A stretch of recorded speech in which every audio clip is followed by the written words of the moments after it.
Hello everyone, welcome to The Orbit. It has been 5 months since I uploaded the last Quarantine Diaries video, and I've been super tired.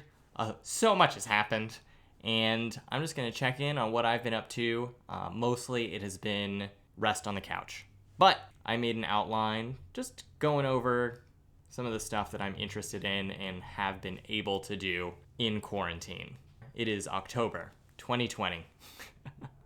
First of all, I've been playing a lot of video games. Video games are an excellent way for me to pass the time, and now that I have a gaming computer and a Switch, I have options. Here are the things that I've been playing recently. Breath of the Wild, obviously. Love to wander around, so much to do. I have time now for the side quests, so I've been playing that.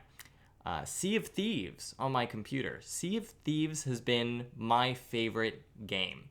For those of you that don't know, it is essentially a pirate simulator. You ride around on a boat with friends. I usually hit up my friends who are either in Seattle, Los Angeles, New York, whatever, and we dig up buried treasure and sink other ships, which are captained by other folks in the world. And it's surprisingly social, very beautiful, and I can't get enough of it. I think pre-COVID, I spent a lot of my time just doing a lot of urban wandering, and sailing around in a ship in Sea of Thieves kind of scratches that itch. Also, some of my friends in Seattle play Valorant, and they're like, you should play Valorant because it's free to play. I have not played a first-person shooter since Halo 1, so I said, I have very little to lose. I have a computer that can handle it. I started playing, and I am getting killed a lot in the game. It is very punishing. There's a steep learning curve. That's the kind of thing I like. I like things that are very difficult. I just put in about an hour every day just trying to get a little bit better at Valorant. I am nowhere near close to where I want to be, but I am having a good time. Among Us is having a huge cultural moment. AOC 20 minutes ago just tweeted that she was going to do an Among Us stream on Twitch. I replied, and we'll see if I get in on that. But I've been playing with my friends as well, which has been a really good way to just connect and shoot the shit. Whereas Sea of Thieves, you only can play with up to 4 people. Among Us goes all the way up to 10, at least in the ways that I know how to do it. And been able to play with my sister, Seattle friends, college friends, high school friends. It's popular for a reason. Am I good? I'm a good crewmate. I'm thinking about our last Among Us game. Where I tried to be the imposter, but I'm not very covert, to say the least. To get kind of in the spooky season, Cheyenne and I were watching Death Stranding. We watched Jacksepticeye play Death Stranding on YouTube, and it was so interesting to me and had more of that open world traveling thing that I really like that I decided to buy it. I call it spooky hiking or stress hiking, just because it's very beautiful and you're basically backpacking, but every once in a while these undead creatures will make things difficult for you. Lastly, Mario Kart.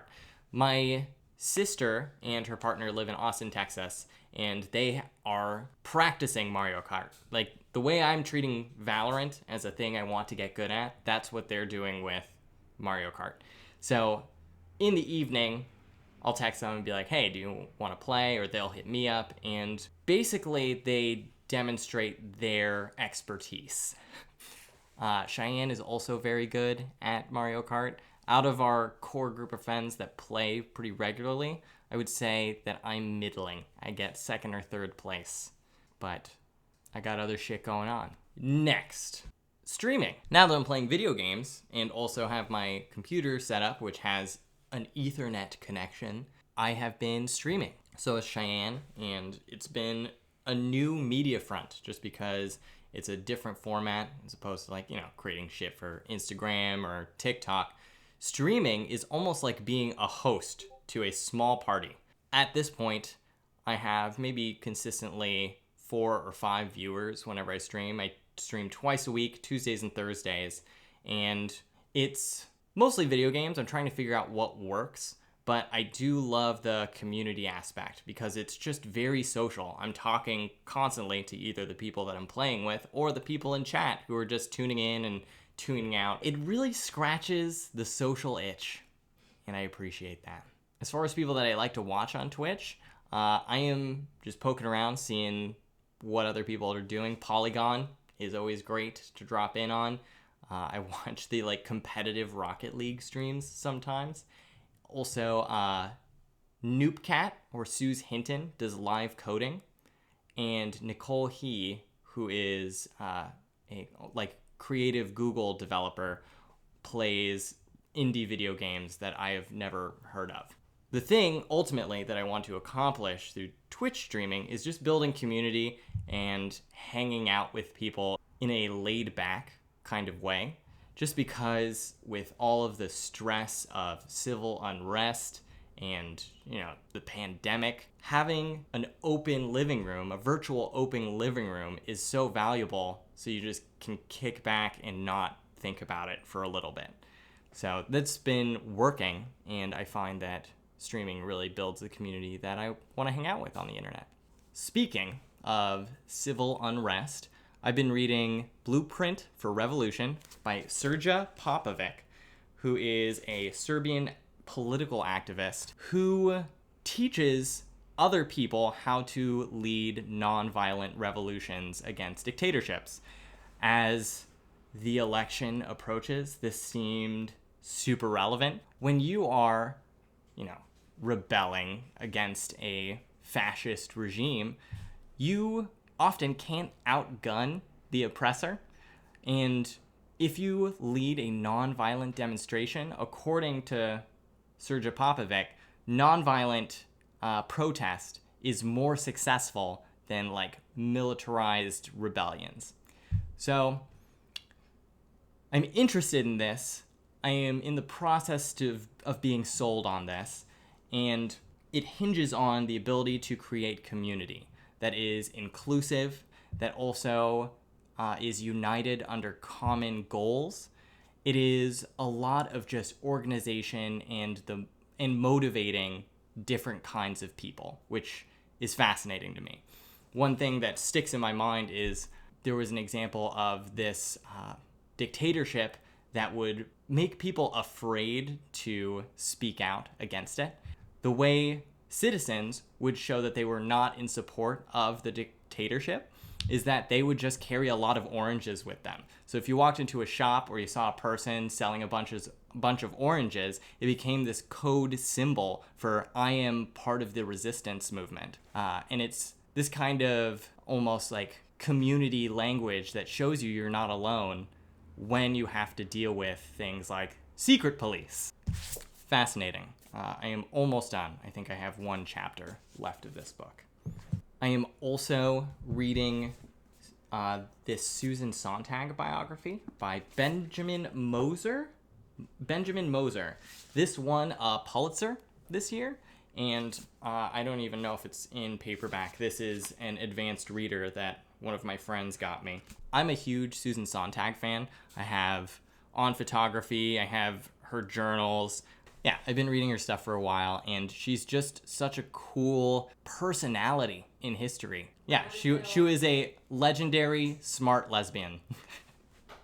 Best way to put it. I think the fun part about reading about her life is that she did so much reading and academic work while also having such a spicy and gossip-worthy personal life. Just tons of lovers of all different kinds, men, women, and she was not afraid to tell people that she didn't like them, which at times burned bridges, but also led people to kind of respect her no-nonsense approach to talking to people. Ideally, I hope to learn things about Susan Sontag to maximize my ability to read a lot of books and also talk to people of all walks, which is what she did and kind of fueled her writing. One of the missions, it seemed, of Susan Sontag was to create a body of work that was of high academic standard, but also very authentic to her personal life and her internal life, which I really respect, and I also want to do that. So, Susan, please, tell me. I mean, I have all of her journals, and also since reading this book, I picked up like more of her essays. Cheyenne got me against interpretation. So if the answers are there, I'm looking, and I will find them. Last but not least, it is October, so Cheyenne and I have been watching spooky and scary things. We started off with Silence of the Lambs with Jodie Foster and Anthony Hopkins. That movie still holds up. It is good. Is it? It is brilliant. Oh, fantastic. It was my first time seeing it. Great writing, great acting. I wouldn't say like it's super scary. I think it's more of a psychological thriller, but it does have like horror elements to it. If you have a chance to watch Silence of the Lambs, it holds up, and I think that you would have a good time. And also, Anthony Hopkins is terrifying. He does the unsettling, unblinking stare really well. Hello, Clarice. Next up, we watched Triangle. I highly recommend that you watch Triangle. Currently, it is on Amazon Prime for streaming. But the way I first saw the film was that my old housemate said, I want you to watch Triangle, and I'm not going to tell you anything about it. And that's the same thing I'm going to tell to you. Watching this film has the most payoff if you know nothing about it going in. Just to make sure that you have the right movie, let me type in Triangle movie. So you are looking for the Triangle film that is starring... Why don't they give me the cast immediately? So you're looking for Triangle starring Melissa George. If you're looking for spooks, it's pretty scary. I would say the amount of horror and thrills are similar to what you'd get from Shutter Island, if you've seen that. Now, this past weekend, Shane and I watched 1408, which we both had seen twice before. I saw it like when it first came out, and we watched it just because it was, just a stereotypical scary movie. It's not bad.